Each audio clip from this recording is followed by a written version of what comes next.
सूर्य नारायण भगवान को रविवार के दिन पूजा जाता है। वैसे तो नियम से रोज जल चढ़ना चाहिए, पर अगर बीपी शुगर वाले हैं, आप रोज जल चढ़ा रहे हो तो रविवार सोमवार का ध्यान कर लेना। रविवार को चढ़ाए तो सोमवार को शिव जी को चढ़ाए, उसी तांबे के लोटे से। जिसको कैंसर जैसी बीमारी हो, लीवर किडनी की बीमारी हो, डायलिसिस चल रहा हो, या बीपी ज्यादा ऊंचा नीचा हो रहा हो, तो रविवार के दिन जब सूर्य नारायण भगवान को अर्घ दो, रविवार के दिन जब सूर्य नारायण भगवान को अर्घ दो, और रविवार के दिन जब सूर्य नारायण भगवान को अर्घ दोगे तो उसी तांबे के लोटे को धोना मत, रख देना, और उसी तांबे के लोटे को रविवार को सूर्य को अर्घ देकर वही तांबे के लोटे में फिर पानी भर लेना, और सोमवार के दिन उसी तांबे के लोटे से शंकर जी को जाकर जल चढ़ा देना, और उस पानी को लाकर थोड़ा सा आचमन कर लेना। बीपी और शुगर लेवल में आना प्रारंभ हो जाएगा। 2-4 हफ्ते कर देखो। सूर्य नारायण भगवान को रविवार के दिन पूजा जाता है। वैसे तो नियम से रोज जल चढ़ना चाहिए, पर अगर बीपी शुगर वाले हैं, आप रोज जल चढ़ा रहे हो तो रविवार सोमवार का ध्यान कर लेना। रविवार को चढ़ाए तो सोमवार को शिव जी को चढ़ाए, उसी तांबे के लोटे से, उसी पात्र से। अभी तो लोगों को यही नहीं मालूम था कि सूर्य नारायण भगवान को जल चढ़ाते हैं तो वो जल का जो पानी निकलता है, सूर्य की किरण पड़ती है तो शरीर के रोग ठीक कर देती है। अब लोगों को जरा पानी चढ़ाना चालू तो करने दो। हॉस्पिटल में कोई बीपी और शुगर वाला नहीं जाएगा, सब घर में ही ठीक हो जाएगा। करो तो ना लो, एक बाल्टी पानी भर कर रखो, एक तांबे का लोटा घर के पास में दरवाजे के पास रखो। घर के व्यक्ति से कह दो जब जाओ, जब जाकर जल चढ़ाकर शिव जी को जाना। सुबह उठो, सबसे पहले नहाओ, नहाने के बाद दूसरा काम बाद में, पहले एक लोटा पानी शंकर जी को चढ़ाओ। और होती है माँ जो अपने बच्चे को बदल सकती है। पहले नंबर का गुरु है माँ, पहले नंबर का गुरु माँ हो। बदल दिया भास्कर देव को, आदित्य देव को, उदित को बदल। क्या बदला? भास्कर देव समझ गए कि अब मुझे भगवान शंकर से ही तेज प्राप्त करना। भक्ति में डूब गए।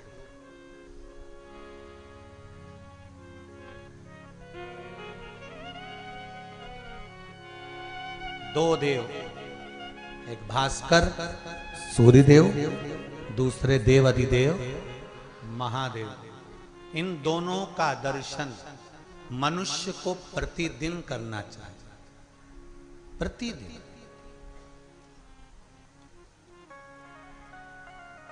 कंकर में शंकर है, भास्कर देव आकाश में विराजमान है। प्रतिदिन दर्शन, रोज पंचायत में बैठ रहे हैं भास्कर देव। एक कथा आती है, एक बुढ़िया अवंतिकापुरी में निवास करती थी।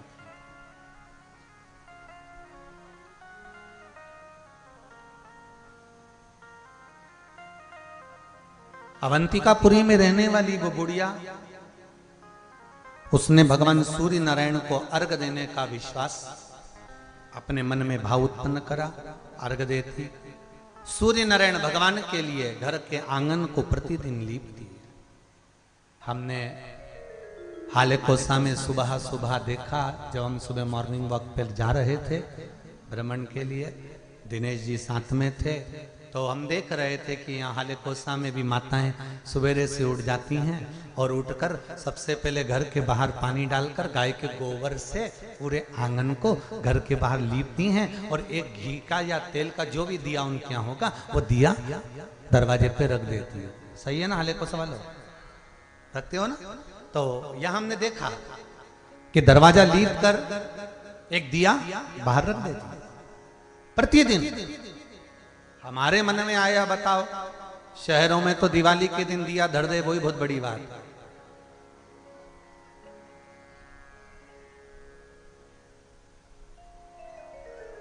शहरों में दीपावली के दिन दिया धर दे, ये बहुत बड़ी बात है, क्योंकि मोमबत्ती वालों ने मोमबत्ती इतनी पकड़ा दी है कि मोमबत्ती धरने का मन कर जाता है इनका। दिया तो बहुत दूर की बात।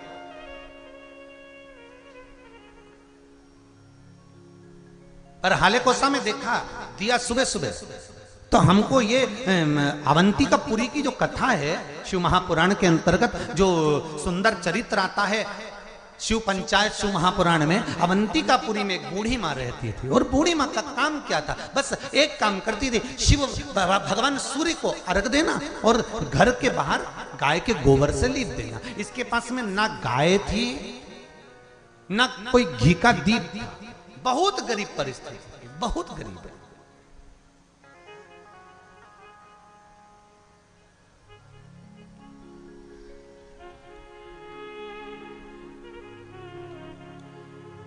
और बहुत सुंदर चरित्र है महाराज जी।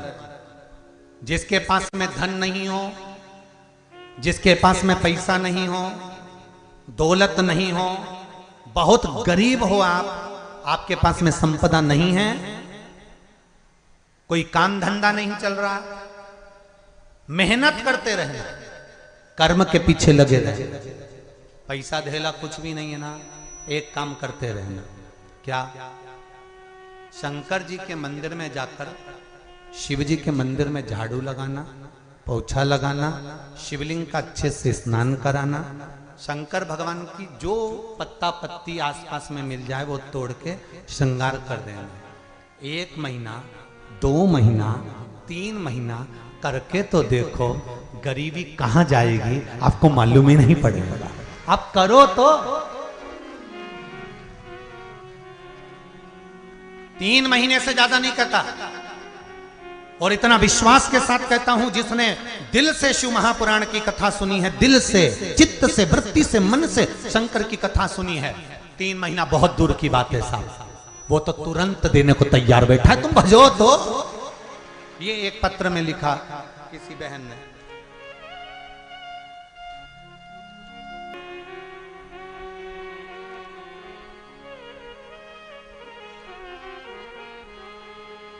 प्रेमचंद, रेखा देवी प्रेमचंद्र, सोनबेर, ग्राम बोरी गारका, उतई, जिला दुर्ग, छत्तीसगढ़ से हैं। आप ही हैं? एक बार दोनों हाथ हिला दीजिए एक बार। हर हर महादेव। आपने पत्र में लिखा है प्रेमचंद जी, गुरुदेव महाशिवरात्रि के दिन भोले बाबा को शहद लगाकर धतूरा फल फूल चढ़ाने से मैं धन्य हो गया गुरुदेव। मेरे लड़के मधुकांत सोनबेर जो कि रेलवे में ग्रुप डी में था, मैंने शिव बाबा को कहकर धतूरा चढ़ाया और शंकर की कृपा क्या हुई, जिस चीज के लिए चढ़ाया था मेरे बेटे का प्रमोशन हो गया गुरुदेव।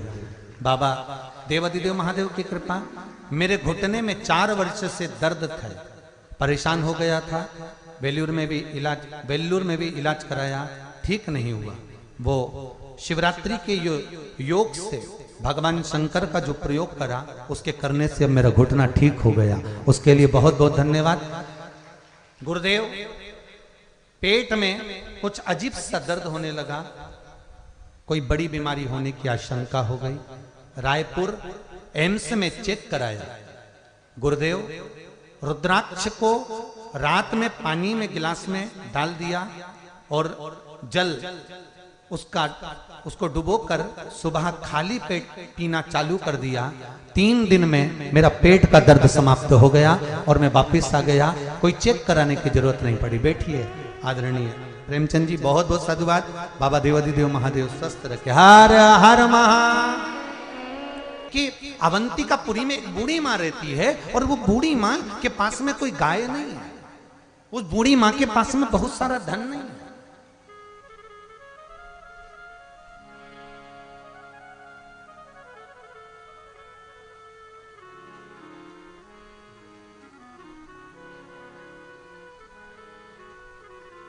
भगवान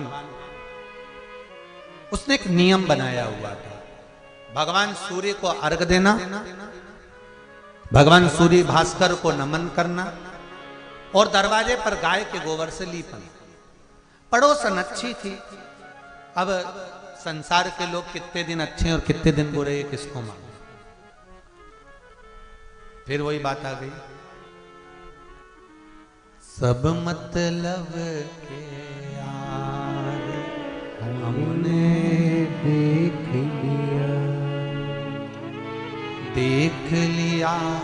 संसार हमने देख लिया।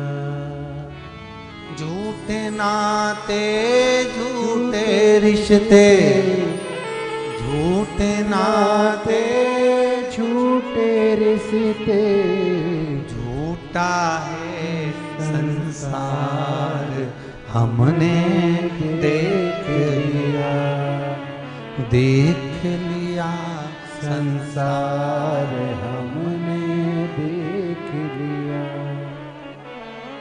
ये सब थोड़े समय के मीत है। और हुआ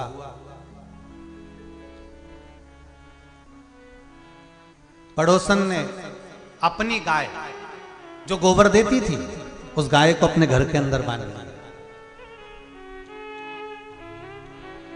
बहुत परीक्षा देना पड़ती है भगवान को पाने के लिए। बहुत आपको थोड़ा सा आंख में आंसू आता है और आप टूट जाते हो, थोड़ा सा दुख आता है और टूट जाते हो। टूटने से अच्छा है परिवार, नाते, रिश्ते, कुटुंब, कबीला, इन सब के पास जाकर बोलने से अच्छा है मेरे देवादिदेव महादेव के पास जाकर बोलो, अपने दिल की बात बोलो, अपने मन की बात कहो, अपने हृदय चित्त की बात कहो, वो सुनेगा। सुनेगा।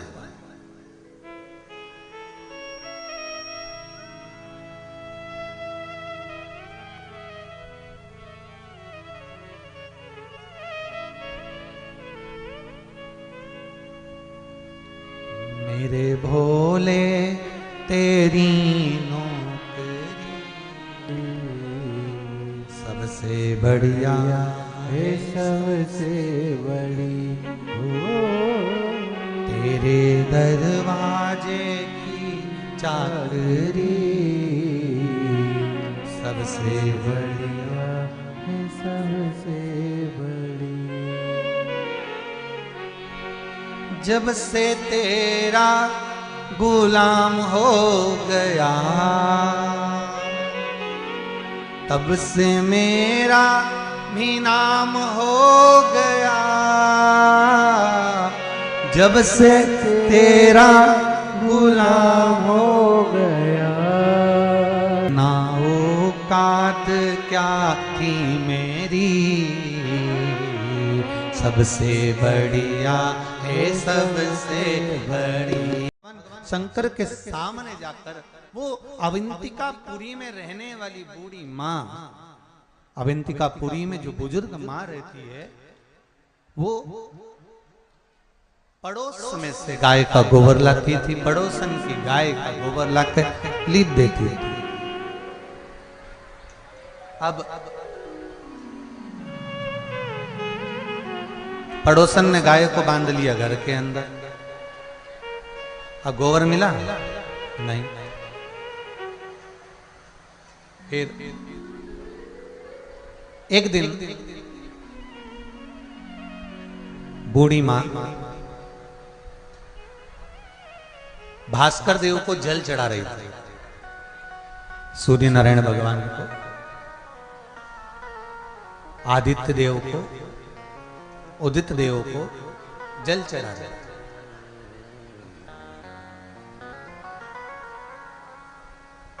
और जल चढ़ाते चढ़ाते उसके मन में आया, हे सूर्य नारायण भगवान, मैंने सुना है कोई देव दिखे ना दिखे, पर हे भास्कर देव आप तो प्रतिदिन दिखते हो ना। यदि आप प्रतिदिन दिखते हो, प्रतिदिन नजर आते हो, प्रतिदिन आपका दर्शन होता है, प्रतिदिन आपका दीदार होता है, दर्शन होता है, तो हे भास्कर देव इतनी कृपा करिए, इतनी दया करिए कि मेरे यहाँ पर गोबर नहीं है, अब मैं आपकी पूजन आराधना आपका स्वागत मैं कैसे करूं?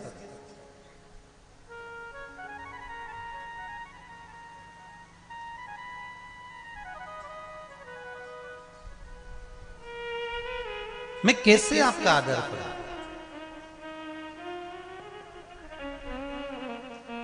आप आए नहीं और सुबह हो गई, मेरी पूजा की थाली धरी की धरी गई। मैं आपका आदर, मैं आपका सम्मान, मैं आपका सत्कार कैसे करूं? क्योंकि अब मेरे यहाँ पास में गाय का गोबर नहीं है आंगन को लीपने के।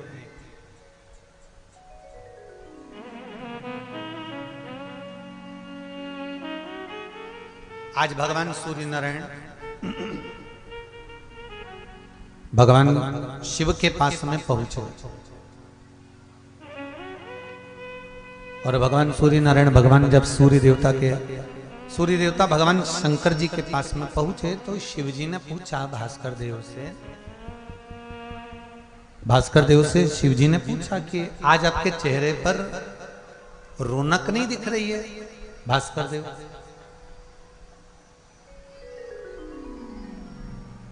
सूर्य नारायण जी, आज आपके चेहरे पर चमक नहीं दिख रही है, क्या बात है?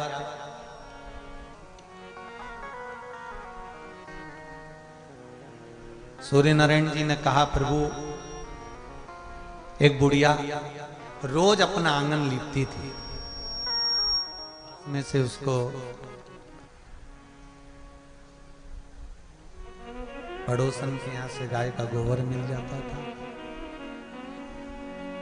और गाय का गोबर मिला और उस गोबर से वो आंगन को लीपती और मुझको अर्घ देती, आपका भजन करती, स्मरण करती, मंत्र जाप, नाम जाप करती।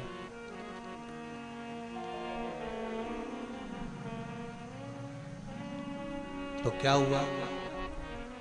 शंकर भगवान ने कहा, यदि कोई आपको अर्घ देता है, समझ लेना जरा अच्छे से, कोई आपको अर्घ देता है, कोई आपको जल चढ़ाता है सूर्य देव, और आप शिव पंचायत में विराजमान हो, तो ये आपका फर्ज है। धर्म में जुड़े हुए व्यक्ति को धर्म तक लेकर जाना, ये धर्म वाले व्यक्ति का फर्ज है। अधर्मी अधर्म की ओर लेकर जाएगा, धर्मवान धर्मवान की ओर लेकर जाएगा, सत्यवान सत्यवान की ओर लेकर जाएगा, असत्यवान असत्यवान की ओर लेकर जाएगा।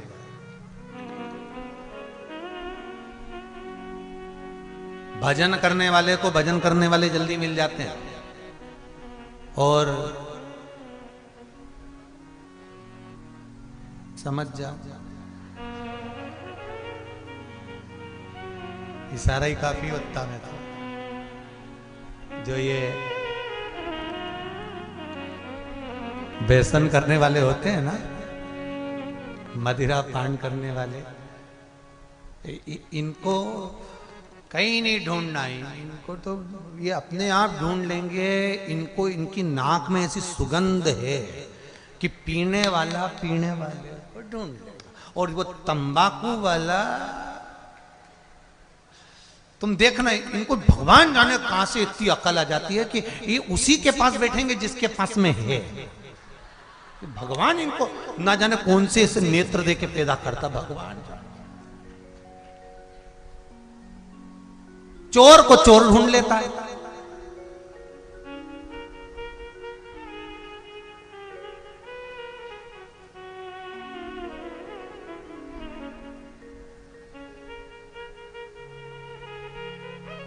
साहूकार को साहूकार मिल जाता है। और अगर कोई पुण्यवान व्यक्ति के साथ अगर कोई पापी व्यक्ति भी जुड़ जाता है ना, तो पुण्यवान व्यक्ति उस पापी को सही करने का प्रयास करता है, और नहीं हो पाता है ना, तो पुण्यवान अलग हो जाता है, पापी अलग हो जाता है, वो पाप अपना करना फिर चालू कर देता है, वो अपने कर्म में लगा।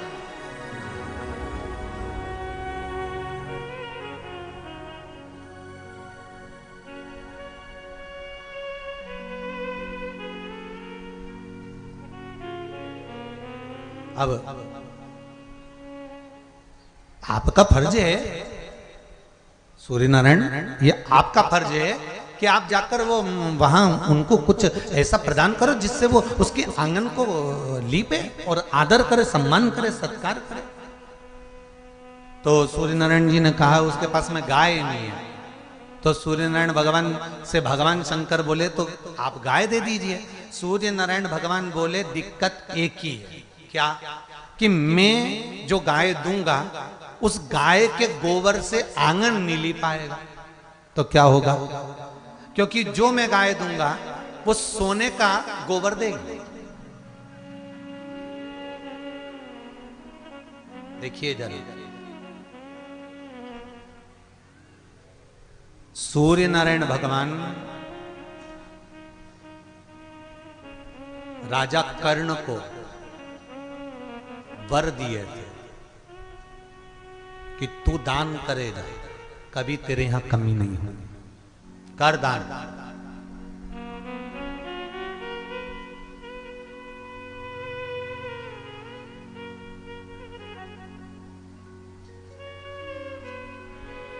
सूर्य नारायण भगवान को जब हम अर्घ देते हैं, सूर्य नारायण भगवान को जब हम जल चढ़ाते हैं, तो सूर्य नारायण भगवान हमको अमृत औषधि तो देते ही हैं अपनी किरणों से, साथ में जब हमारे पास में धन की कमी होती है तो भास्कर देव क्या देते हैं, तो सूर्य नारायण भगवान ने शंकर जी से कहा मैं जो गाय दूंगा वो गाय गोबर नहीं देगी, और गोबर देगी तो सोने का देगी, आंगन तो लिपाएगा नहीं। तो शंकर भगवान बोले तुम्हारा काम है गाय देना, वो सोने का गोबर देगी तो बुढ़िया सोना बेच के गाय लेकर आएगी, गाय लाएगी तो लीपेगी, तो काम तो हो रहा है ना, तुम तो अपना फर्ज पूरा करो।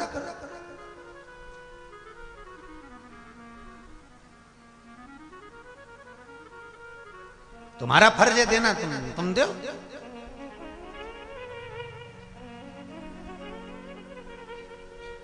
अब सूर्य नारायण भगवान ने बुढ़िया के दरवाजे पर एक गाय बांध दी। क्या करती थी वो गाय, सोने का गोबर देती।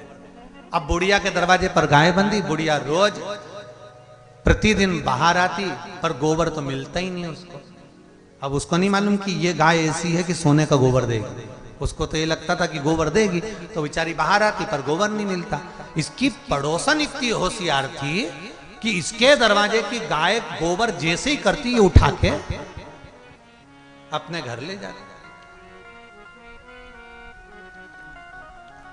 आज बुढ़िया सूर्य नारायण भगवान को अर्घ दिया, और सूर्य नारायण भगवान को अर्घ देकर जिस पात्र से अर्घ दिया था वही पात्र ले जाकर जल शिव जी को चढ़ा दिया। जैसे कल आपको कथा में कहा था कि रविवार के दिन सूर्य नारायण भगवान को अर्घ देकर सोमवार के दिन उसी पात्र से शंकर को जल चढ़ाया जाए, तो जीवन में जो विघ्न आते हैं, तकलीफें आती हैं, रोग आता है, दुख आता है, कष्ट आता है, बीमारी आती है, या कोई विशेष परेशानी आ जाती है, तो वो अर्घ का कलश ले जाकर उसको जब आप सूर्य को चढ़ा देंगे खाली हो जाएगा। उसी कलश को मांजना धोना नहीं, उसी को दूसरे दिन शिव जी पर ले जाकर उस जल को समर्पित कर देने पर फल की प्राप्ति। महाराज आर्गिक कलश, जैसे कुशा का चढ़ा हुआ जल, डाब, डाब मतलब एक घास आती है, कुशा जो तर्पण आदि के समय पर काम आती है, वो घास जैसी, उस कुशा का जल का वर्णन आपको देपालपुर की कथा में करा है कि उसका वर्णन आप लोगों ने श्रवण करा होगा। तो उसी तरह जब कलश ताम्र पात्र का जल, तो बुढ़िया को लगा कि बताओ मेरी तो गाय आई पर गाय तो गोबर ही नहीं देती, पर खाती तो है पर गोबर क्यों नहीं देती है। अब बुढ़िया के मन में भाव आया, तो बुढ़िया ने आज शंकर भगवान के मंदिर में पहुंचकर सूर्य नारायण भगवान को अर्घ देकर शिव जी के मंदिर पहुंच गई। शिव जी के मंदिर में जाकर बुआरी लगा रही थी, झाड़ू काट रही थी, पोछा लगा रही थी, कहीं बुआरी काटते काटते काटते काटते बुढ़िया के मन में आ गया, बताओ हे भोलेनाथ, गाय भी मिली तो ऐसी मिली कि गोबर ही नहीं देती है। बड़ी विचित्र बात कर दी भोलेनाथ। भोलेनाथ जी ने सुन लिया, सूर्य नारायण भगवान से कहा क्यों भास्कर देव तुमने बुढ़िया को गाय नहीं दी? तो वो गोबर नहीं देती तो कहां गया गोबर? कहा वो पड़ोसन है ना, जे इंतजार करती झरोके में से झांक, जैसी पोटा करती वैसी उठा कर लिया। तो एक काम करो ना सूर्य नारायण भगवान, अब एक काम तुम करो कि इस गाय को बुढ़िया के घर में पहुंचा दो, बाहर की जगह।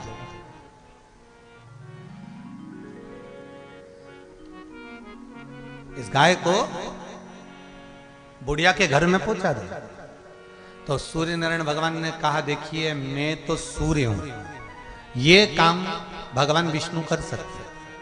भगवान विष्णु अगर वायुदेव को कहेंगे, पवन देव को कहेंगे, तो पवन देव जब चलना प्रारंभ करेंगे, हवा बहुत तेज चलेगी तो बुढ़िया घबराएगी। बुढ़िया घबराएगी तो गाय को ले जाके अंदर बांधेगी। बस इतना काम करना। अब इतने में भगवान विष्णु को कहा गया कि आप पवन देव से कहो। भगवान विष्णु ने जो पवन देव से कहा, पवन देव ने जो हवा चलाई तो बुढ़िया घबराई, और बुढ़िया घबराई तो बाहर आई। शिव महापुराण की कथा कहती है जब थोड़ा सा दुख आए, थोड़ी सी तकलीफ आए, थोड़ा सा कष्ट आए, थोड़ी सी बीमारी आए, घबराना नहीं है। हो सकता है भगवान आपको कष्ट देकर कुछ अच्छा करने वाला होगा। हो सकता है कि थोड़ी हवा चल गई, थोड़ी पवन तेज हो गई, आप कृपा करें। बुढ़िया ने गाय को अंदर बांधा, गाय ने गोबर करा, सोने का गोबर बुढ़िया को मिला। जो मेरे शिव ने सोचा था वही हुआ। बुढ़िया बाजार गई, एक गाय खरीद कर लाई, गोबर मिला, आंगन लीपना प्रारंभ करा। ये शिव कृपा है, ये पंचायत कृपा, शिव पंचायत।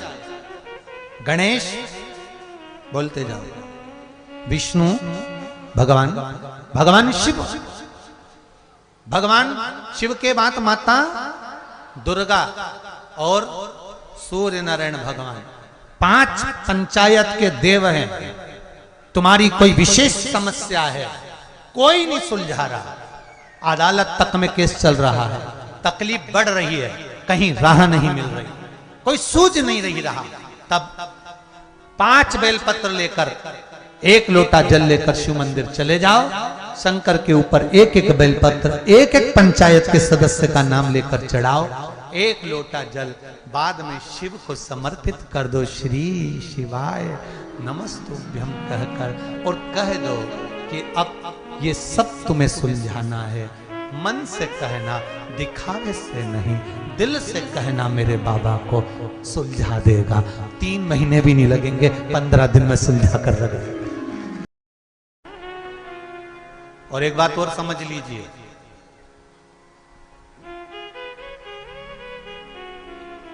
शंकर भगवान को शंभू कहते हैं। शंभू का मतलब जानते हो? स्वयं भू। स्वयंभू मतलब ना तो इनका कोई माता है ना इनका कोई पिता है, ये स्वयं प्रकट है।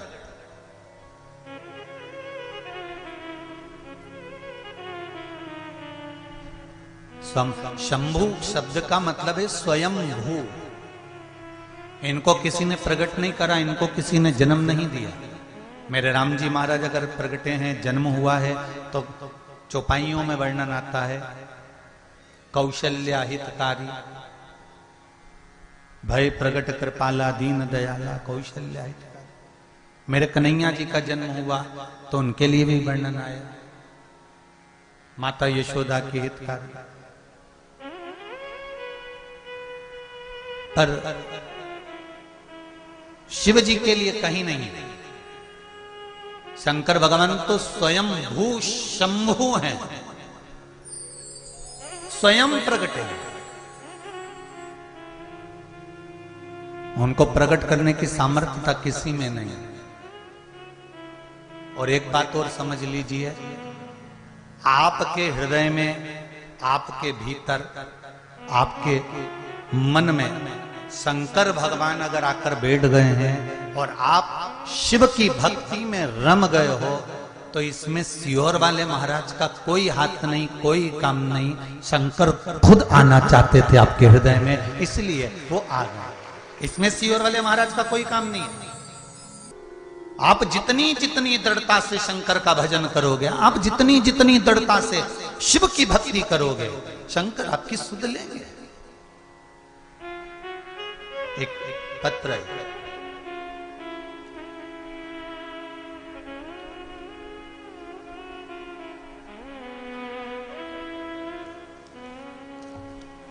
ये बेटी का फोटो भी लगा के भेजा कि नहीं देख पाए। उसको हम बाबा कहते हैं, उसको हम दादा कहते हैं। हमारे घर का अगर कोई बड़ा है, हमारे घर का अगर कोई बुजुर्ग है, 33 कोटि देवता सारे के सारे अमृत पी गए, विष का कटोरा हलाहल भरा रहा, किसको दिया? 33 कोटि देवता पी जाते विष। ना भगवान विष्णु ने, ना भगवान ब्रह्मा ने, ना भगवान इंद्र ने, ना वायुदेव ने, ना जल देव ने, ना वरुण देव ने, ना गरुण देव ने, 33 कोटि देवताओं में किसी ने अमृत पिया पर विष नहीं पिया, किसी ने नहीं पिया। और आखिरी में वो विष का कटोरा शंकर जी के पास भेज दिया गया। विष का कटोरा शिव के पास। वैकुंठ, ब्रह्मलोक, देवलोक, सारे लोक छोड़कर विष का कटोरा मृत्यु लोक में आया था। पृथ्वी पर, कैलाश पर। कैलाश आकाश में नहीं टंगा है, कैलाश कहीं वैकुंठ में या कैलाश कहीं ब्रह्मलोक या वैकुंठ लोक में नहीं है, कैलाश मृत्यु लोक में है। विष का कटोरा मृत्यु लोक में आया था। तो शंकर भगवान ने माता पार्वती से कह दिया था, सुनो पार्वती, जब देवता विष का कटोरा मेरे पास भेज सकते हैं, तो संसार में जन्म लेने वाले मनुष्य के पास भी कब विष आ जाए इसका कोई ठिकाना नहीं है। विष आएगा, कभी निंदा का विष, कभी बुराई का विष, कभी गालियों का विष, कभी अपशब्द का विष, कभी तानों का विष, कभी आड़ी टेढ़ी बात का विष। कभी परिवार में रह रहे हो तो किसी ने कुछ कह दिया, ये विष नहीं तो और क्या, जहर नहीं तो और क्या। किसी ने आड़ा टेढ़ा कह दिया, ये जहर नहीं तो और क्या है। किसी ने कुछ बोल दिया, ये जहर नहीं तो और क्या है। ये जहर, ये विष का प्याला कभी भी, जब देवलोक से मृत्यु लोक में विष आया तो शंकर भगवान ने कह दिया, जब विष मेरे लिए आ सकता है तो संसार वालों के लिए भी विष आ सकता है। बस इतना याद रखना, घबराना मत उस विष से। उस विष से घबराने की जरूरत नहीं है। शंकर जी कहते हैं, मैं उस विष को पी गया था और नीलकंठधारी बन गया था। दुनिया कुछ भी कहे तू उसको पी जा, और पीने के बाद फिर फल मैं दूंगा और जगत में तुझे प्रसिद्ध मैं करा दूंगा। तो विष पी तो सही। हम विष पीना नहीं जानते, हम विष उगलना जानते। महाराज,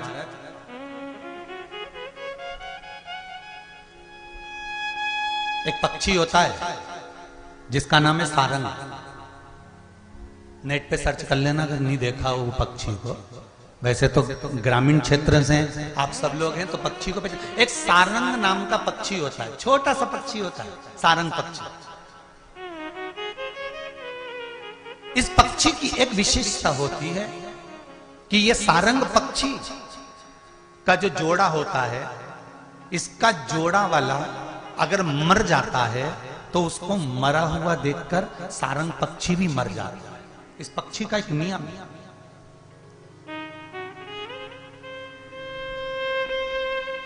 एक सारंग पक्षी होता है, वो पक्षी अपने जोड़े को, जिसके साथ में उसका जोड़ा होता है, और जोड़ा अगर मर गया होता है और उसने मरे हुए जोड़े को देख लिया कि मेरा साथ वाला मर गया है, तो सारंग पक्षी भी मर जाता है। ये पक्षी है जो अपने वाले के लिए प्राण त्याग देता है, और एक संसार में रहने वाला मनुष्य दिन रात भगवान से विनती करता रहता है कि डोकरी कम मिले और चाबी कम मिले। वो कम मरे और चाबी कम मिले, ये कम निपटे और हमारा काम हो, ये कम मरे और हमारा काम हो, ये कब जाए और हमारा काम हो। इंतजार करते हैं।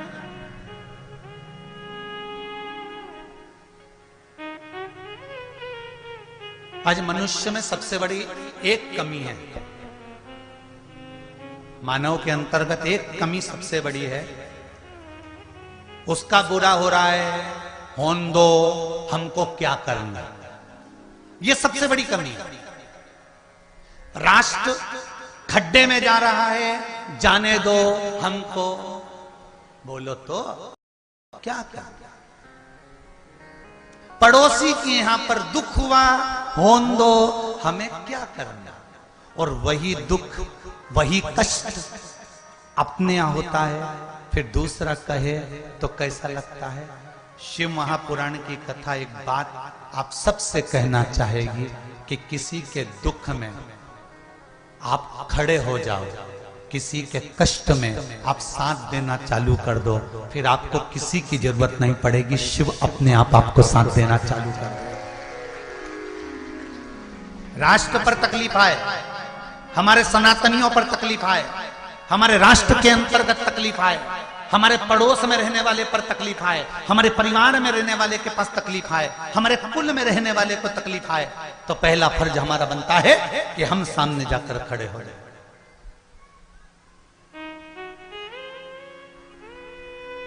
और एक बात पहले भी कही है, आज फिर इस व्यासपीठ से कहना चाहूंगा, आप स्वीकार करो तो अच्छी बात है। दान करने से पहले 50 जगह पर दान करना, दान करने से पहले यह विचार करना कि हमारे परिवार में कोई दुखी तो नहीं है। अगर परिवार में कोई दुखी है तो वो दान उस दुखी व्यक्ति के इलाज में या उसकी पढ़ाई में लगा देना।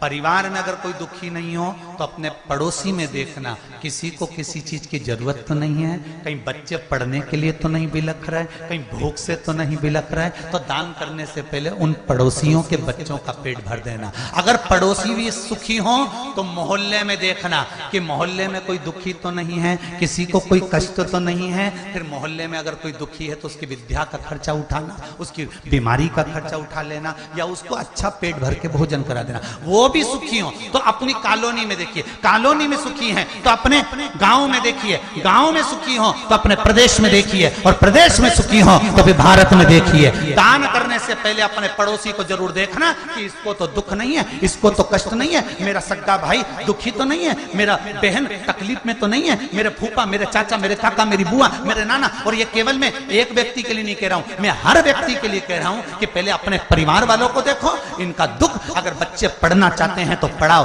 बेटियां पढ़ना चाहती हैं उनको पढ़ाओ, अगर कहीं बीमारी में पैसा लग रहा है तो लगाओ, और कहीं उसका भला हो सकता है तो करो। इसके बाद तुम्हारी मर्जी पड़े, कहीं दान, कहीं पुण्य, कहीं सत्कर्म करना। ये साहू परिवार कथा करवा रहा है, साहू परिवार कथा करवा रहा है। साहू जी बैठे हुए हैं, पूरा परिवार बैठा हुआ है। ये साहू जी का परिवार, कभी एकांत में हम चले भी जाए ना तो एक बार पूछ लेना कि सीहोर वाले महाराज ने कथा करने की दक्षिणा तो नहीं मांगी थी, कहीं एक बार पूछना जरूर इनसे। कहीं महाराज जी ने करोड़ों में, लाखों में, धन में, वैभव में कहीं मांग तो नहीं लिया। और कई लोग कहते हैं इतना बड़ा कुबेरेश्वर धाम बन रहा है, तो कुबेरेश्वर धाम बनाने वाला मेरा देवाधिदेव महादेव है। दूसरा सकता सीहोर वाले महाराज की सामर्थ्यता नहीं है कि कुबेरेश्वर धाम को बना ले। वो तो शंकर आपके हृदय में बैठता है, कहीं आपके बच्चों का जॉब लग जाता है, कहीं बीमारी में पैसा लग रहा हो तो बच जाता है, कहीं बच्चे अच्छा काम करने लगते हैं, व्यापार चलने लगता है, शरीर में रोग नहीं रहता तो आपका मन कर जाता है कि मैं थोड़ा सा दान कर दूं। वो दान आपका कुबेरेश्वर महादेव में लगता है, तब कुबेरेश्वर महादेव का मंदिर का निर्माण हो रहा है। यहां किसी को नोच कर या खींच कर धन की व्यवस्था नहीं चाहिए। आप तो अपने पास में देखो, अपने परिवार में देखो, अपने कुल में देखो, जिसको जरूरत हो लगा। कौन सा सीहोर वाला महाराज छाती पे बांध के ले जाएगा? जैसे आप जाओगे वैसे ही इस शरीर को जाना है। वही राम नाम सत्य है।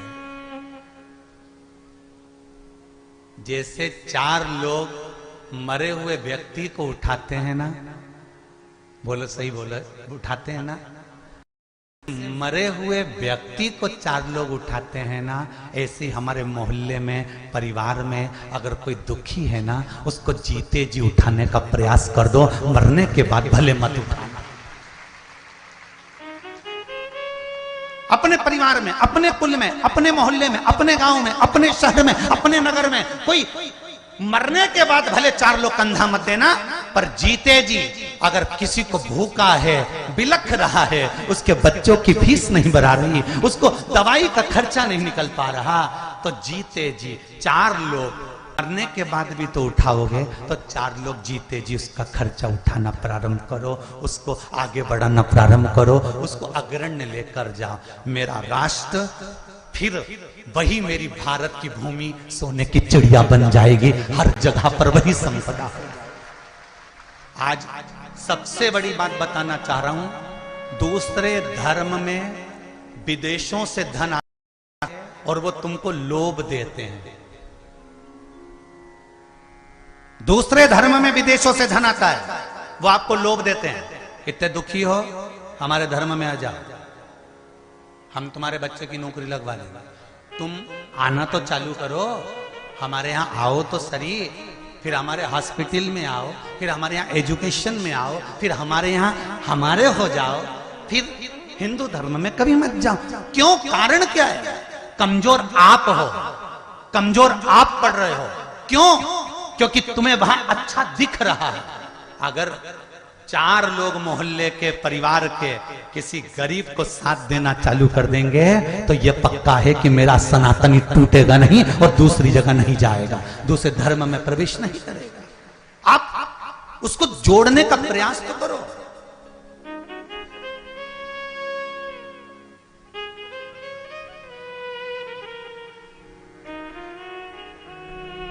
आज एक खुशी हुई सुनकर, प्रसन्नता बहुत हुई कि राजनांदगांव की पुलिस प्रशासन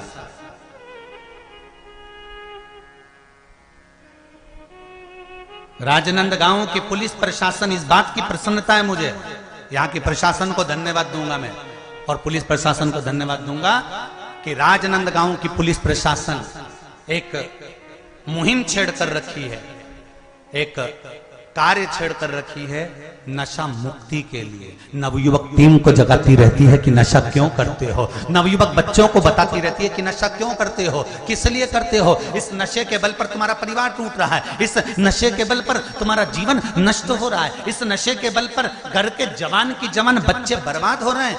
ये पुलिस प्रशासन एक मुहिम छेड़ कर रखी है। एक बार जोरदार ताली बजाएं राजनांदगांव पुलिस के लिए। बहुत बहुत धन्यवाद, बहुत बहुत साधुवाद। अच्छा लगा, आप अच्छा करिए, मुझे व्यासपीठ से कहने में आनंद की अनुभूति होगी। आप अच्छा करिए, मुझे व्यासपीठ से बोलने में सुख प्राप्त होगा, क्योंकि राष्ट्र शुद्ध है, देश शुद्ध है, इससे बढ़कर कोई सुख नहीं हो सकता। मेरे शंकर ने विष काय को पिया था जी? क्यों पिया? कि अगर मैं नहीं पीऊंगा ये बाकी के पी जाएंगे तो निपट जाएंगे। तुम्हारे चक्कर में पी गया। सास घर में ठंडी रोटी क्यों खाती है? उसको क्या गर्म रोटी अच्छी नहीं लगती? उसको भी अच्छी लगती है, मुंह में दांत नहीं बिचारी के फिर भी ठंडी खाती है। क्यों खाती है? क्योंकि उसको मालूम है कि कल की बची हुई रोटी ना बहू खाएगी ना छोरा खाएगा, आखिरी में वो गाय को दे देंगे, फेंक देंगे। कैसे जोड़ जोड़ के मैंने इस मकान को बनाया है। सास ठंडी रोटी को दाल में भिंगो भिंगो कर खा जाती है, बहू कहती मम्मी गरम ले लो, सास कहती मुझे ठंडी अच्छी लगती है। क्यों? सास को गरम अच्छी नहीं लगती, गरम अच्छी लगती है, पर मालूम है कि ठंडी रोटी फेंक दी जाएगी और फेंकेंगे तो दिल मेरा दुखेगा, इसलिए सास ठंडी ही खा जाती है। मेरा देवाधिदेव महादेव विष क्यों पिया? जिससे आप बर्बाद ना हो जाओ, आप कष्ट में ना हो जाओ, आपको दुख ना आ जाए, इसलिए मेरे शंकर ने विष पिया है, मेरे शिव ने जहर पी लिया।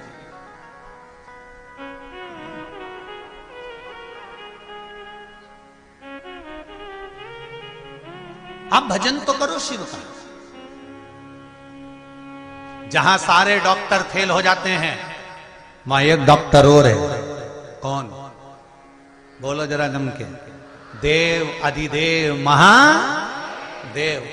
सारे 5 से 7 डॉक्टरों ने कह दिया था कि ये बच्ची विकलांग होगी, ये बच्चा विकलांग होगा, शरीर बेकार होगा, और वो बच्चा हुआ। क्यों? क्योंकि कुंदकेश्वर महादेव का नाम ले लिया था, शिव का स्मरण कर लिया था। वो कुंदकेश्वर कोई साधारण नहीं है महाराज, माता पार्वती जी ने जब विदल और उत्पल दोनों आ रहे थे, माता पार्वती को गलत दृष्टि से देख रहे थे, तब माता ने कुंदुक का प्रहार करा था।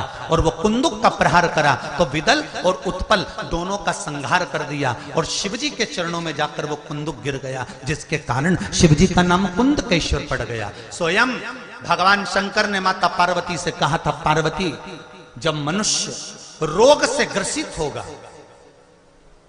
यह मानव का शरीर जब रोगों से घिर जाएगा, तब तेरे फेंके हुए कुंदुक नाम का अगर वो स्मरण करेगा और कुंदकेश्वर का नाम लेकर एक लोटा जल लाल चंदन मिलाकर मेरे शिवलिंग पर समर्पित करेगा, तो वो रोग से मुक्त हो जाएगा। ये कुंदकेश्वर, ये कुंदकेश्वर है, कोई साधारण नहीं है। भगवान शंकर का एक एक नाम का स्मरण करिए, भगवान शिव के एक एक नाम का स्मरण कर कर देखिए। साधु, सन्यासी, तपस्वी, साधक, उपासक जितने हैं उनका स्मरण करिए।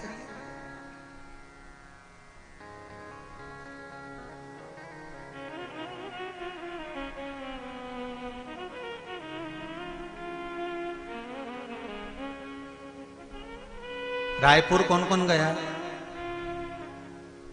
अरे हाथ तो उठाओ, गए हो? ठीक है। रायपुर के पास में चंपारण है, कौन कौन गया? गए हो? मत त्रिवेणी संगम भी है पास में, राजी।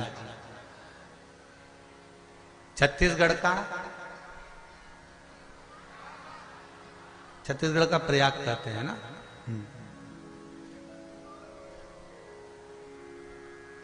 चंपारण में चंपेश्वर महादेव दर्शन किस किसने करे? जरा हाथ उठाओ, कने सभी ने। श्री महाप्रभु जी श्रीमद वल्लभाचार्य जी की बैठक जी पर जब हम जाते हैं तो चंपेश्वर महादेव पढ़ते हैं।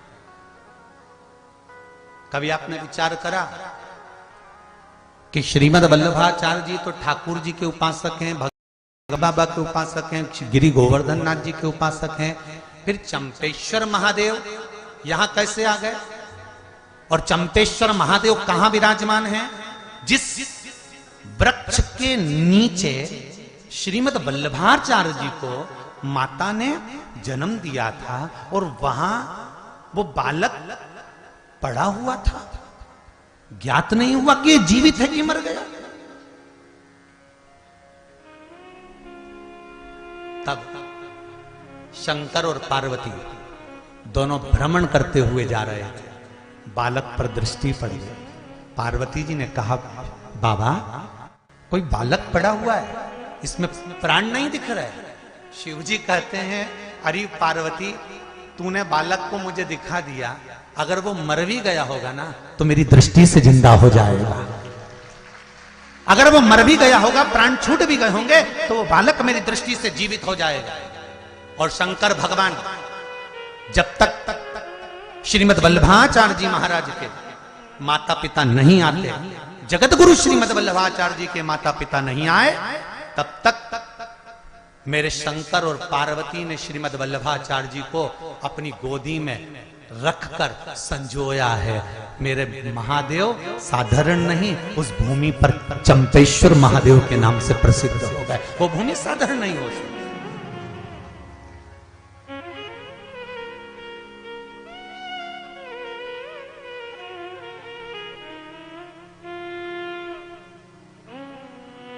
सहज क्या है?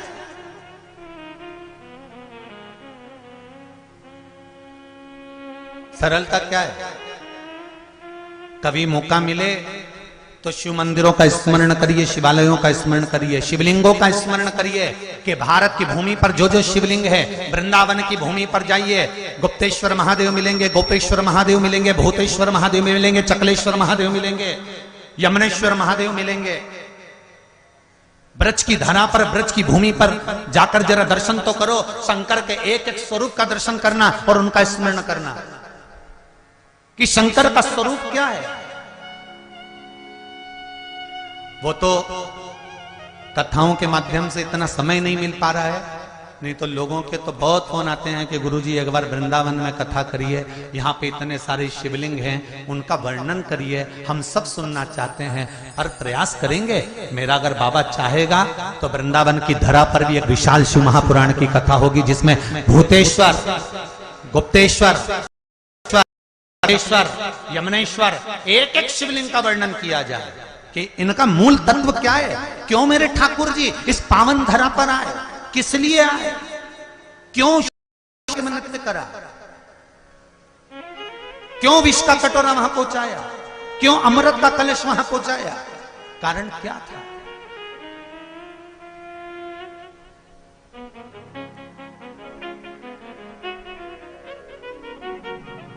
महाराज करो पशुपति व्रत, करो शिव का स्मरण। और एक बात और याद रख लो, अगर पशुपति व्रत भी नहीं कर सकते, शंकर के मंदिर के अंदर नहीं जा सकते, एक लोटा जल नहीं चढ़ा सकते, वो भी नहीं कर सकते, तो शिव के मंदिर के दरवाजे से सामने से निकल जाओ, वो भी नहीं कर सकते, तो शंकर के मंदिर का शिखर का दर्शन कर लो, सर्व पाप नाशनम। शिखर का दर्शन कर कर भी आपको फल मिल जाएगा, शिखर का दर्शन करने के बाद भी आपको सुख मिल जाएगा, उसके बाद भी आनंद मिल जाएगा। एक पत्र में लिखा है किसी बहन ने, देखिए,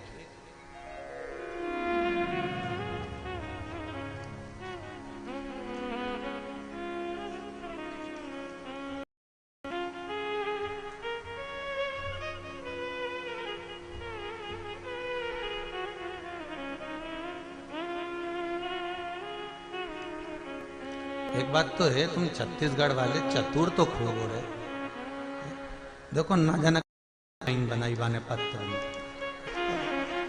ऐसी ऐसी डिजाइन का पत्र भेजते हो ना, तो थोड़ा देखने का मन भी करता है कि आखिर लिखा क्या है। उज्जैन के महाकाल का स्वरूप बनाया हो, पत्र लिखा है,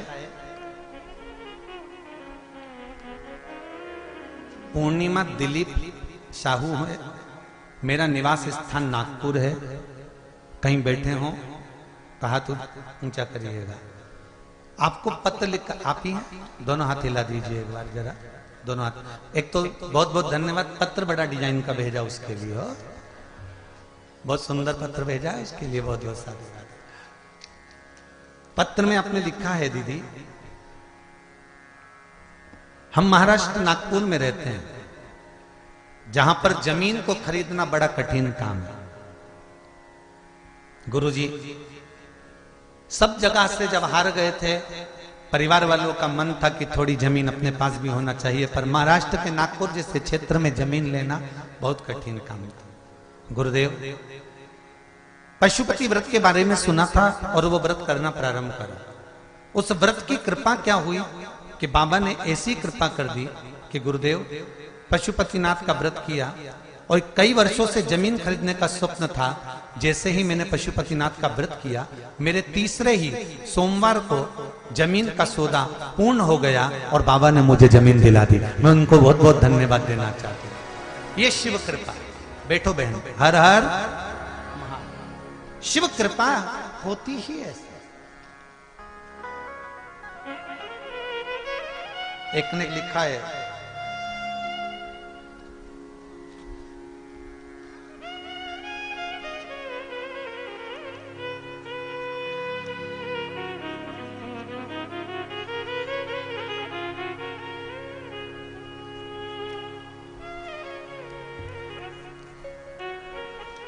गुरुजी मेरा नाम मीना सोनी है, मैं ग्राम लखनपुरी जिला कांकेर से हूं।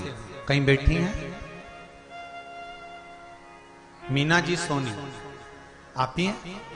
दोनों हाथ हिला दो एक बार। हर हर महादेव।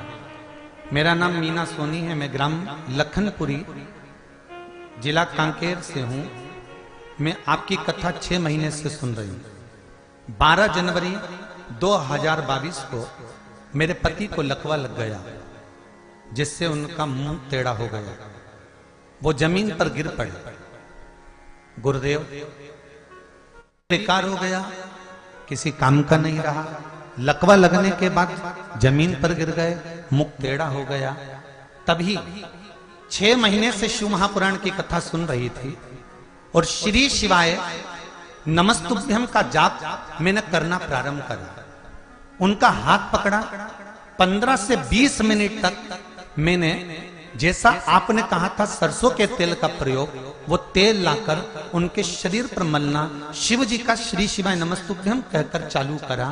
15 से 20 मिनट तक मला। उसके बाद मेरे पति का मुख भी ठीक हो गया और खड़े भी हो गए, लकवा ठीक हो गया। ये शिव पुराण। बैठो बहन, बैठ जाइए। हर हर महा। ये शिव महापुराण की कथा। लोग कहते हैं शिव पुराण क्या देती है, आप दिल से सुनो तो सही।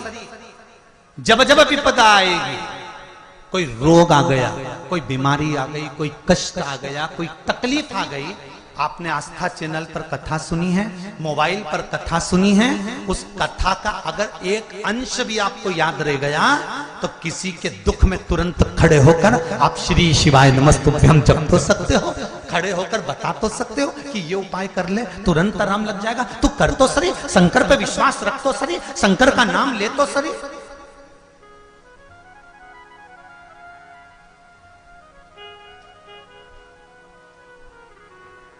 अरे भाई, उसको भजो तो, अब शिव का भजन तो करो, शिव का स्मरण तो करो। ब्रह्मा जी को केवल एक अहंकार था, इसलिए 5 पंचायत के सदस्यों में ब्रह्मा जी नहीं बैठ पाए।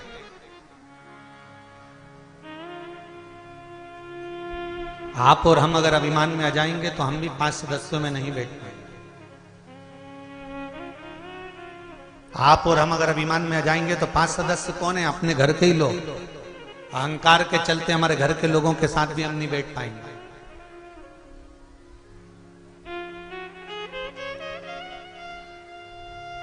जब अभिमान टूटता है तब सुख मिलता है। महाराज, ब्रह्मा जी को अहंकार था। ब्रह्मा जी ने पूछा सूर्य नारायण भगवान से, मैंने सृष्टि का निर्माण नहीं करा तो ये सृष्टि किसने बना दी? जब मैंने सृष्टि नहीं बनाई तो ये सृष्टि किसने बनाई? एक बार ब्रह्मा जी को अहंकार आ गया और ब्रह्मा जी ने कह दिया कि मैं सृष्टि का निर्माण ही नहीं करूंगा।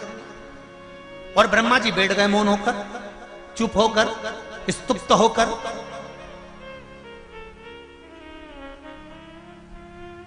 और जब मौन होकर स्तुप्त होकर ब्रह्मा जी बैठे, सृष्टि का निर्माण बंद हो गया। सृष्टि बनाने वाला कोई नहीं था। ब्रह्मा जी चुप होकर बैठ जाते हैं, देवता घबराने लगते हैं। सृष्टि बनाएगा कौन? सृष्टि का निर्माण कौन करेगा? सृष्टि को आगे कौन बढ़ाएगा? ब्रह्मा जी तो मौन हो गए। पर अच्छे अच्छे का अहंकार नहीं रहा तो ब्रह्मदेव का नहीं टूटेगा। वही हुआ। एक इंदु नाम के ब्राह्मण थे, उनके यहां कोई संतान नहीं थी। महाराज,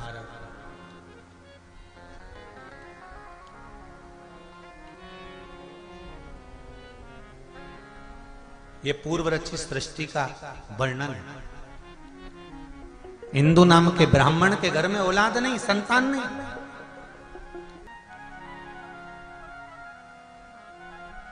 और जब संतान नहीं हुई इंदु नाम के ब्राह्मण के यहां, तब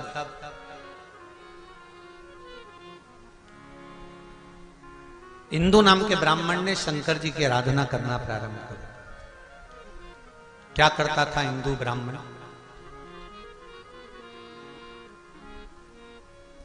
बेल के वृक्ष के नीचे जाता, शिवलिंग का निर्माण करता, पूजन करता।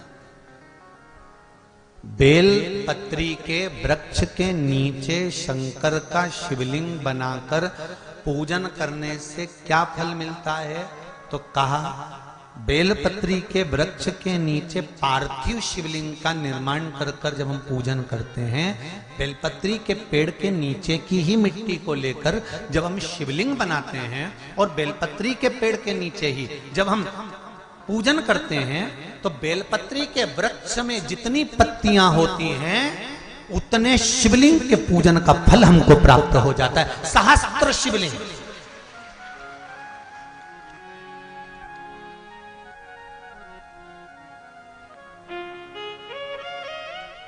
सहस्त्र शिवलिंग का फल।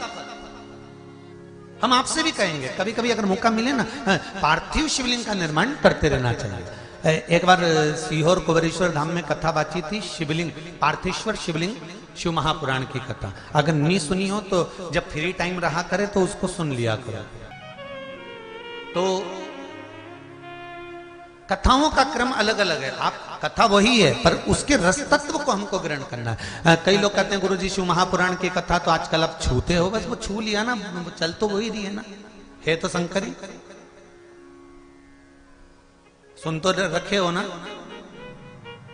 शिवलिंग का उत्पत्ति, पार्वती जी का ब्याह, सती मैया का भस्म होना, कथा वही है पर उसमें जो मूल तत्व है उसको हम श्रवण करें जिससे हमारे जीवन की सार्थकता।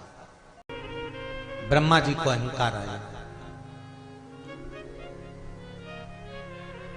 उन्होंने सृष्टि रचना का काम बंद करा। इंदु नामक ब्राह्मण ने शंकर की आराधना करी, बेलपत्री के वृक्ष के नीचे पार्थिव शिवलिंग का निर्माण किया।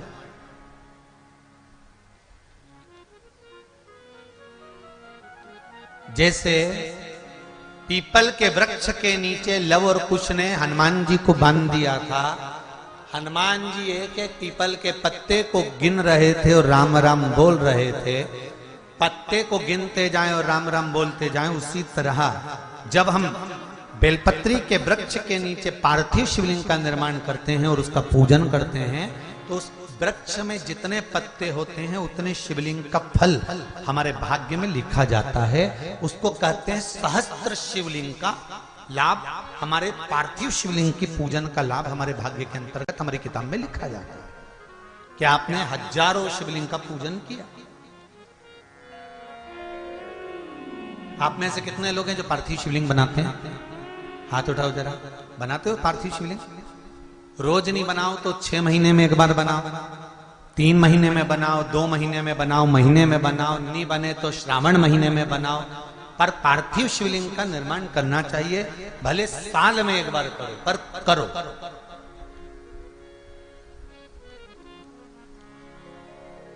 जरूरी है पार्थिव शिवलिंग।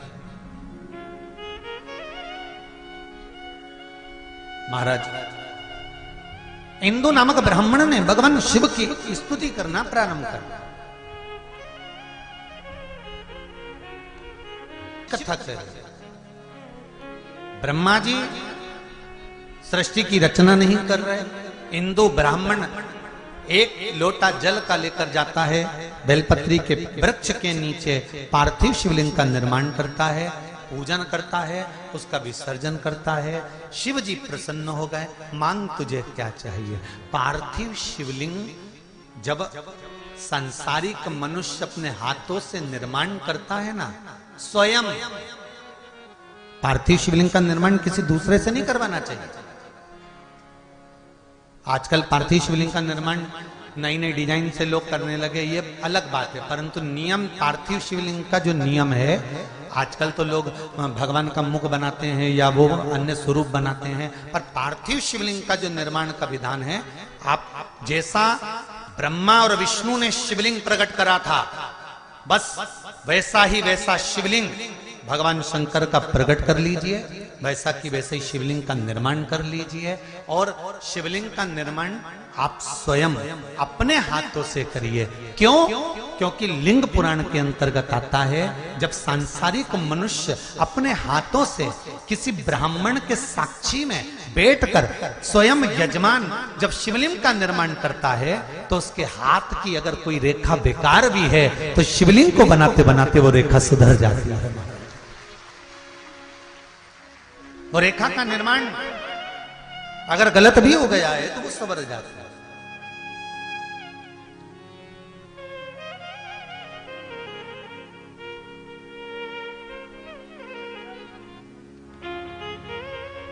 वो एक पहले भजन गाते थे ना, बालू मिट्टी के बनाए भोलेनाथ, चढ़ाऊं लोटा जल,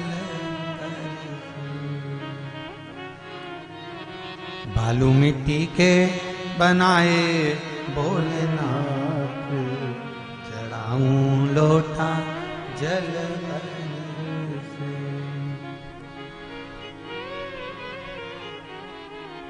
एक वर तुम देना भोले, अखंड सौभाग्य हो जाऊं। एक वर तुम देना भोले, अखंड सौभाग्य हो जाऊं।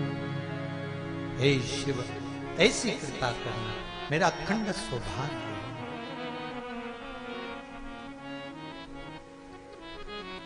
दूजा वर ये देना भोले, गोदी लाल खिलाऊं।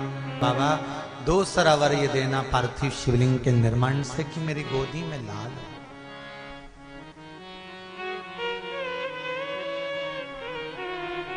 तीजा वर ये देना भोले, अखंड भंडार भरा हो। मेरा घर भंडार भरा हुआ हो, सुख समृद्धि वैभव प्रतिष्ठा यश कीर्ति सब समाहित हो।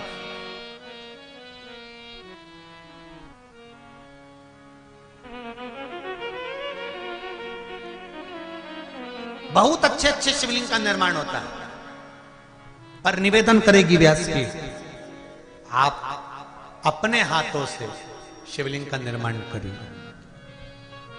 जब शिवलिंग थोड़ा सा आप बना दो और आपसे सही ना बने, तब जो विद्वान ब्राह्मण आपके पास में बैठे हो, कर्मकांडी ब्राह्मण बैठे हो, उनसे कहो गुरुजी मैंने बना दिया, मेरे से जैसा बना, अब आप इसको सही कर दीजिए। फिर ब्राह्मण देवता उस शिवलिंग को श्रेष्ठ कर दे।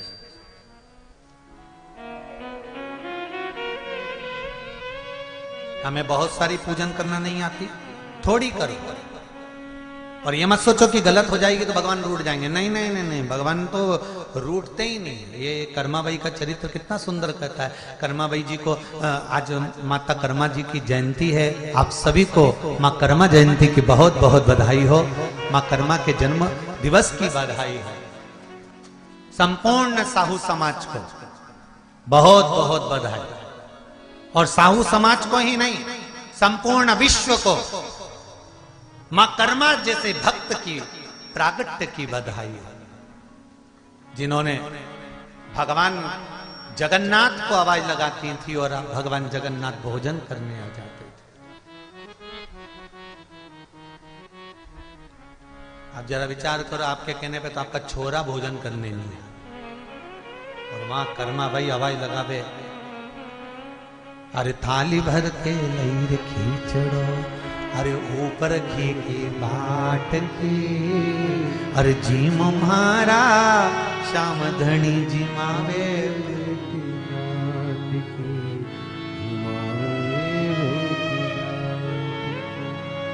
ये जो कर्माबाई का स्वरूप दर्शन कर रहे हो, ये कर्माबाई का जगन्नाथपुरी का स्वरूप है। कर्माबाई का असली स्वरूप कैसा था? जब वो गांव में रहती थी, पिता रामनाथ जी चोटी करती थी, लंबा लंबा चोटी, लहंगा 36 कली का, चोली, सिर पे एक छोटी सी चूनर डाल के रहती थी कर्माबाई, माथे पर एक बिंदी, होठों पर लाली थी कर्माबाई, कानों में छोटे से पिताजी ने बुंदे लाकर दे दी तो वो पहनी थी कर्माबाई, गले में तुलसी की माला पड़ी थी कर्माबाई के, छोटी सी 6 वर्ष की कन्या। और बाबा कहते हैं, माँ कहती है सुन हम खेत जा रहे हैं, काम बहुत सारा पड़ा हुआ है, घर में ठाकुर जी की सेवा है। इतने बड़े लड्डू गोपाल थे, लड्डू गोपाल मतलब आगे बैठे ना, लड्डू गोपाल छोटे से कन्हैया, और तू सुन इनकी सेवा कर देना, और सेवा कर कर इनको भोग धरा देना। हाँ, और बाबा और माँ चले गए। कर्माबाई 6 साल की, इसको तो भोजन बनाना आता नहीं था। अब 6 साल की लड़की कितना भोजन बनाए। माँ को देखा था इसमें भोजन बनाते हुए कि माँ खिचड़ी अच्छी बनाती थी, पर उसको खिचड़ी बनाना भी नहीं आता था। उसने सोचा खिचड़ी कैसे बनाए। माँ एक बर्तन रखती थी, बर्तन में पानी डालती थी, चावल डालती थी, दाल डालती थी, नॉन मिर्ची डालती थी, खिचड़ी बनाती थी। कर्माबाई ने भी एक इतना बड़ा बर्तन रख दिया, उसमें 1 कटोरी चावल डाल दिया, 1 बाल्टी पानी, चावल 1 कटोरी, बाल्टी भर के पानी, थोड़ा नमक, थोड़ी मिर्ची, और कर्माबाई भगोने को हिलाने लगी, चूल्हे पे रख के हिलाते हिलाते हिलाते हिलाते दोपहर हो गई, पर कर्माबाई की खिचड़ी नहीं बनी, क्योंकि वो खिचड़ी की जगह चावल का माड़ तैयार हो गया, कपड़े कलप देने वाला झोलिया तैयार हो गया। कर्माबाई ने देखा खिचड़ी नहीं बनी। कर्माबाई गई पड़ोस वाली काकी के पास में, काकी बाबा और मैया तो बाहर गए, खिचड़ी कैसे बनाते हैं? काकी ने कहा 2 गिलास पानी डालो, थोड़ा 1 कटोरी चावल, जिसको नहीं आती हो खिचड़ी बनाना, 2 गिलास पानी, 1 कटोरी चावल, आधी कटोरी दाल, थोड़ा नून, थोड़ी मिर्ची, धीमी आंच में रख के उसको पका ले। कर्माबाई ने पकाया, खिचड़ी तैयार हो गई। दोपहर के 2 बज गए कर्माबाई को बनाते बनाते। इसने तुरंत खिचड़ी को थाली में उंडेला, उंडेलने के बाद उसमें गुड़ की खोड़ी रख दी, घी की बाटकी बीच में रख दी और थाली ले जाकर भगवान के सामने रख दी। और भगवान से कर्माबाई क्या बोली? हे मेरे ठाकुर, जल्दी जल्दी खा ले, जितनी भूख तुझे लग रही है उससे ज्यादा मुझे लग रही है। ठाकुर बाबा बोल कर गए हैं भोग लगा देना, मैया कह कर गई है भोग लगा देना, इसलिए तेरे सामने धरी है।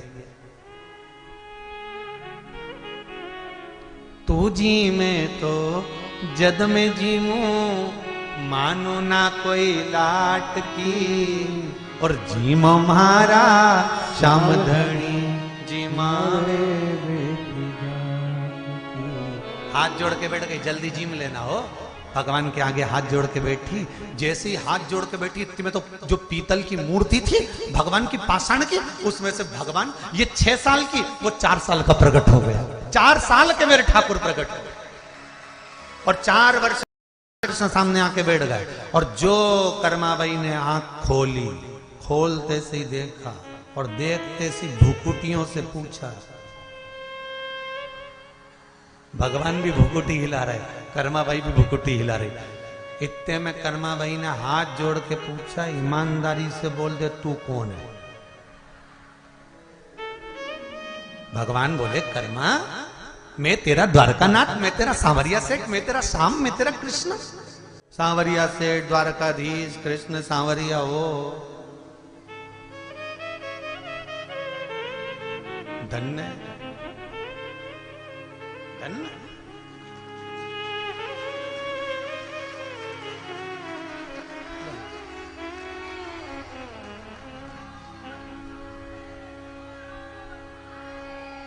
बाद में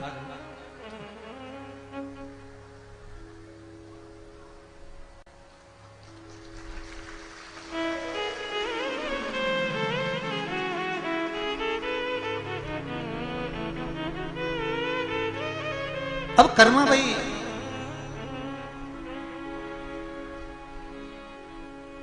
हमारे कर्मा भगवान को देख रही है। भगवान और कर्मा जब भगवान को देखी तो कर्माबाई ने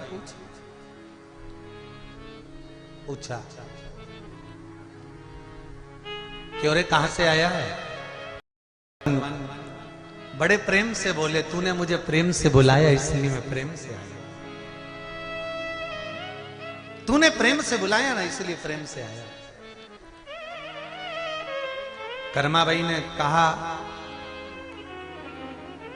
कौन से गांव का रहने वाला है? भगवान बोले मैं और गांव का, मैं तो ब्रज का रहने वाला हूं। अच्छा, क्या नाम है तेरा? कृष्ण। अच्छा, कृष्ण कहता है तेरे को शर्म नहीं आती है?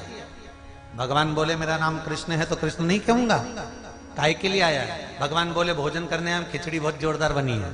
कर्माबाई ने कहा तूने तो खाई नहीं, तुझे कैसे मालूम कि अच्छी बनी? जब तूने खिचड़ी खाई नहीं तो तुझे कैसे मालूम? तुझे पता कैसे खिचड़ी कैसी बनी? नहीं नहीं, कर्मा मुझे तो पाना है। अब कर्माबाई 2 प्रश्न भगवान कृष्ण के सामने रख दिए। कर्माबाई ने कहा सुन, अगर तू कृष्ण है, तू ही मेरा भगवान है, तो मैं तुझसे 2 प्रश्न करूंगी, दोनों के उत्तर सही दे दे तो मैं तुझे खिचड़ी खाने दूंगी। ठीक है। कर्माबाई ने पहला प्रश्न किया, तेरे पिताजी का नाम बता। अब भगवान कृष्ण ने मन में सोचा बताओ इसको मेरे पिताजी का नाम ही नहीं मालूम। भगवान कृष्ण ने कहा मेरे पिताजी का नाम तो वसुदेव जी है। कर्माबाई ने कब तो उठ के खड़े हो जाए, तुझे इतना ही नहीं मालूम कि भगवान कृष्ण के पिता तो नंद बाबा है? भगवान कृष्ण ने अपना माथा ठोका कहां दो बाप के चक्कर में पड़ा। अगर आज बाप एक होता तो खिचड़ी तो मिल जाती। अब कर्मा भाई ने दूसरा प्रश्न करा, तेरी मैया का नाम बता दे, मां का नाम बोल। तो कर्मा भाई जैसी पूछी तो भगवान कृष्ण को लगा कि पिताजी का नाम जब नंद बाबा बताया ना तो मैया का नाम यशोदा बताया होगा। जी भगवान बोले मेरी मैया का नाम तो यशोदा है। इतने में कर्मा भाई बोली अब तो उठी जा, पूरा ही उड़ जा। तो कर्मा भाई ने पूछा वो क्यों? भगवान कृष्ण पूछे वो क्यों? कर्मा भाई बोली तुझे इतना नहीं मालूम कि भगवान कृष्ण तो देवकी के जाए थे। भगवान कृष्ण ने मन में सोचा ये कौन रिश्तेदारी बताता, पिताजी बता दिए नंद बाबा, मां बता दी देव, खिचड़ी बीच में लटक गई। अब खिचड़ी का क्या करते? भगवान कहने लगे अच्छा मैं जाता हूं। कर्मा भाई बोली रुक ले। अच्छा ये कर्मा भाई ने हाथ से खिचड़ी के दो हिस्से कर दिए, इधर भी घी, इधर भी घी, इधर भी गुड़, इधर भी गुड़, ये तेरा ये मेरा, तू पहले खा ले। भगवान कहने लगे मैं खा तो लूंगा पर थोड़ा सा पर्दा कर दे। कर्मा भाई बोली अच्छा पूरा खा जाएगा चोटे, मेरे को मालूम है तुझे, तू पूरा खाने वाला है। भगवान बोले नहीं खाऊंगा, मैं मेरा ही खाऊंगा, तू पर्दा तो कर। कर्मा भाई बोली हमारे यहाँ पर्दा ही नहीं है। तब पर्दो भूल गई सांवरिया, पर्दो फेर लगायो जी, और घांगरिया की ओट बैठ कर शाम खींचड़ो आयो। भगवान से कहा तुझे सौगंध है, तू तेरा ही खाना। भगवान भी मन में सोचे ये सब मेरा ही बना, मैं मेरा ही खाऊंगा। भगवान खुद का हिस्सा तो खाने लगे बड़े बड़े हाथ में भरकर। कर्मा भाई लहंगे की ओट हटाकर देख रही थी तो भगवान ने देखा कर्मा तू मुझे देख रही, मैं नहीं खा रहा। कर्मा भाई बोली मैं नहीं देखूं पर तू तेरा ही खाना, तेरे पिता की सौगंध है। भगवान मन में सोचे अब तो मैं मेरा ही खाऊंगा। अब भगवान खुद का हिस्सा तो खा गए, कर्मा भाई का जो हिस्सा था क्योंकि बना तो भगवान के लिए ही था, भगवान उसको भी खा गए। आखिरी का पूरी थाली पोंछ के और भगवान हाथ में भरकर बस खाने ही वाले थे। वो तो कर्मा भाई का भाग्य अच्छा था, उसने देख लिया और हाथ पकड़ लिया, कलुए पूरा खा गया, रख नीचे। भगवान के झूठा खाएगी कर्मा, कर्मा के मैं झूठा खा जाऊंगी, तू तो नीचे रख। अब ये हाथ मुंह के पास ले जाए भगवान और कर्मा भाई खींचती जाए, कर्मा इधर खींचे भगवान उधर खींचे। इतने में कर्मा भाई ने देखा ये ऐसे ताबे नहीं आएगा। कर्मा भाई हाथ पकड़ के पीछे गई और भगवान के गले में बैया डाली और भगवान का हाथ पकड़कर कर्मा भाई ने भगवान का हाथ अपने मुख में रख लिया, खुद खा गई भगवान के हाथ से। भक्ति हो तो कर्मा जैसी, सांवरियो घर आवे लो, सोहन लाल लोहा कर प्रभु को हर्ष हर्ष गुण गावे लो। ऐसी कर्म, ऐसी कर्म।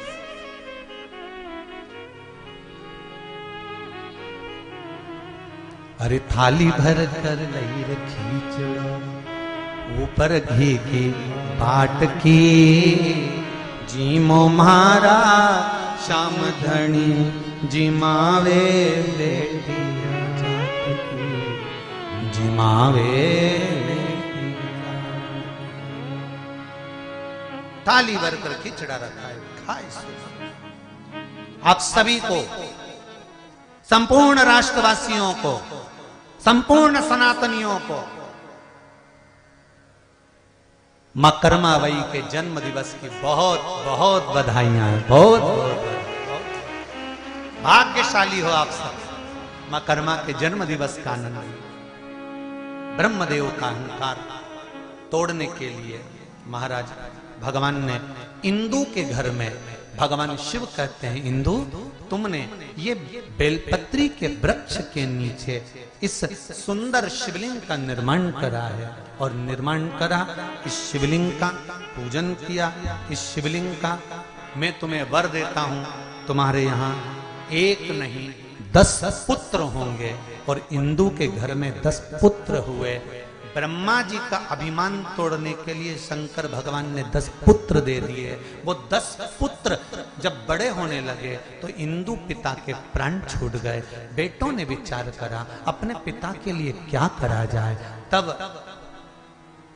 बेटों ने विचार करा अपने पिता के लिए क्या करा जाए, तब अपने पिता के लिए, उनका नाम चलाने के लिए इन 10 ने 10 सृष्टि का निर्माण कर दिया। अब जरा विचार करिए, ब्रह्मा जी सूर्य देवता से पूछ रहे हैं कि ये सृष्टि किसने बनाई, तो सूर्य देवता कहते हैं कि जब ब्रह्मदेव आपने सृष्टि नहीं बनाई तो ये 10 सृष्टियां अलग अलग बनी हैं, ये इंदु ब्राह्मण के पुत्रों ने बनाई। ब्रह्मा जी का अभिमान, ब्रह्मदेव का अहंकार टूट गया और महाराज अहंकार में 3 गए, धन वैभव और वंश, ना मानो तो देख लो रावण कौरव और कंस। अभिमतता में चले गए।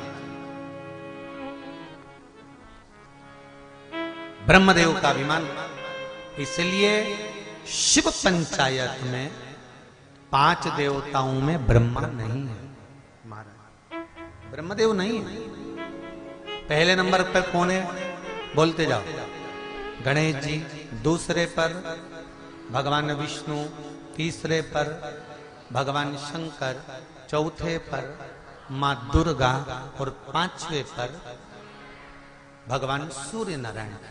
शिव पंचायत के ये 5 देव।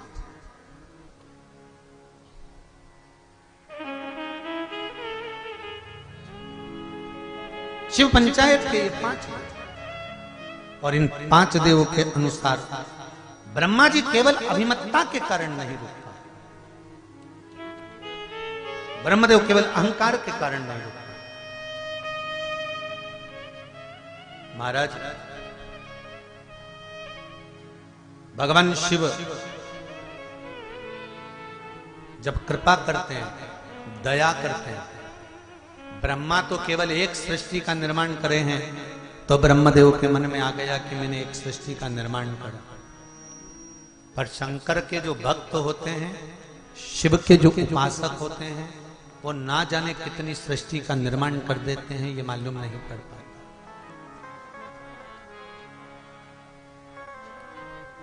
एक बात अपने जीवन में उतार कर रखिए। परसों की कथा में कहा था कि आप अपना कर्म करे जाओ। आपने क्या कर्म करा है, कैसा कार्य किया है, आपके कर्म को दुनिया स्वयं याद करेगा। आप अपना कर्म करो। आप अच्छा करते हुए आगे बढ़ेंगे, आपको दुनिया खुद याद करेगी। श्रेष्ठ कर्म की ओर आगे बढ़ेंगे, आपको खुद याद किया जाएगा। कल एक प्रसंग चल रहा था राजा सहस्त्रबाहु का।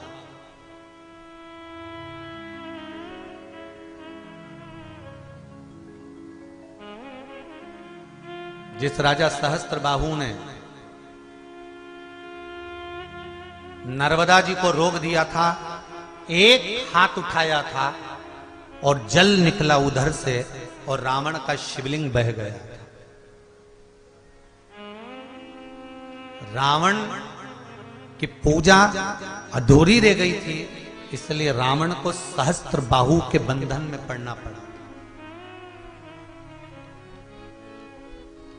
एक प्रसंग खड़ा होता है कि सहस्त्रबाहु ने गलती करी, जल रोका, जल छोड़ा, शिवलिंग बह गया, ये तो सहस्त्रबाहु की गलती।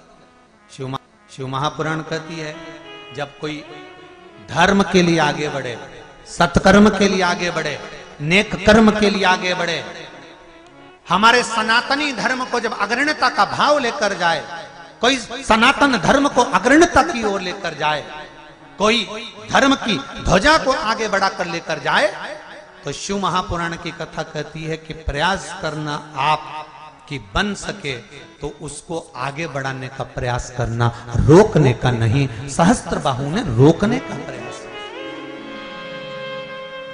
सहस्त्रबाहु ने एक गलती कर दी कि नर्मदा जी के जल को रोककर एक हाथ उठाया और हजारों हाथ में से एक हाथ उठाकर नर्मदा का जल उधर से भेज दिया जहां पर शिवलिंग रखा हुआ था। रावण का शिवलिंग पानी में बह गया। रावण को तो भोगना पड़ा कि सहस्त्रबाहु के बंधन में पड़ना पड़ा, पर सहस्त्रबाहु को क्या भोगना पड़ा, तो वो भी शिव पुराण कहती है। वो भी शिव पुराण कह रही है कि रावण जब लंका अधिपति रावण चले गया तब जमदग्नि जो वन में निवास कर रहे थे वहीं से सहस्त्रबाहु जा रहे थे। जमदग्नि जी ने सहस्त्रबाहु का सम्मान किया, उनको खूब खिलाया पिलाया, आदर सम्मान सत्कार दिया। तो सहस्त्रबाहु के मन में आया इतना सारा राजसी ठाट इस जंगल में कहां से आया? तो मालूम पड़ा कि ये कामधेनु ने दिया। कामधेनु स्वयं सहस्त्रबाहु मांगने लगे, जमदग्नि जी ने नहीं दिया। आखिरी में जमदग्नि जी से कामधेनु सहस्त्रबाहु छुड़ा कर ले गए। थोड़ी देर बाद परशुराम जी आ गए। परशुराम जी ने आकर पूछा, क्या बात है पिताजी, आप मौन क्यों हो, आप चुप क्यों बैठे हो? परशुराम जी ने जैसे ही पूछा तो जमदग्नि जी ने कहा कि मेरी कामधेनु गाय को सहस्त्रबाहु ले गए। बीच रास्ते में सहस्त्रबाहु जी को रोका परशुराम भगवान ने। युद्ध प्रारंभ हुआ। सहस्त्रबाहु की जब भुजाएं कटना प्रारंभ हुई, एक एक भुजा जब सहस्त्रबाहु की कटने लगी तो दत्तात्रेय भगवान को सहस्त्रबाहु ने याद किया। दत्तात्रेय भगवान आकर खड़े हुए, बोलो सहस्त्रबाहु क्या बात है? सहस्त्रबाहु कहने लगे, मैंने आपकी आराधना करी है, पर एक बात तो बताओ, इतनी भुजाएं मुझे मिली है, आज मेरी भुजाएं क्यों कट रही हैं? भगवान दत्तात्रेय ने कहा, सहस्त्रबाहु तुमने एक गलती कर दी थी। जब रावण शिव की पूजन कर रहा था, उसकी पूजन पूरी नहीं हुई थी और तुमने जल का वेग छोड़कर शिवलिंग को पानी में विसर्जन कर दिया था। जैसे पानी में शिवलिंग गया और गोल गोल घूमकर सब कुछ ठंडा हो गया, तुम्हारी भी जितनी भुजाएं हैं ये सब कटकर गिरेगी और तुम्हारे प्राण छूटेंगे। शिव महापुराण की कथा कहती है, शंकर की कोई आराधना करे, पूजन करे, पार्थिव शिवलिंग का स्मरण करे या शिव मंदिर में पूजन करे, निवेदन है बन सके साथ दीजिए, नहीं बन सके तो हाथ जोड़कर चल दीजिए, पर विघ्न नहीं डालना, हमें विघ्न नहीं डालना। सहस्त्रबाहुओं की भुजा कटने लगी, अंत में प्राण छूट गए। ऐसी पावन शिव महापुराण की कथा बड़े आनंद के साथ यहाँ पर आज 5वें दिन की विराम हो रही है।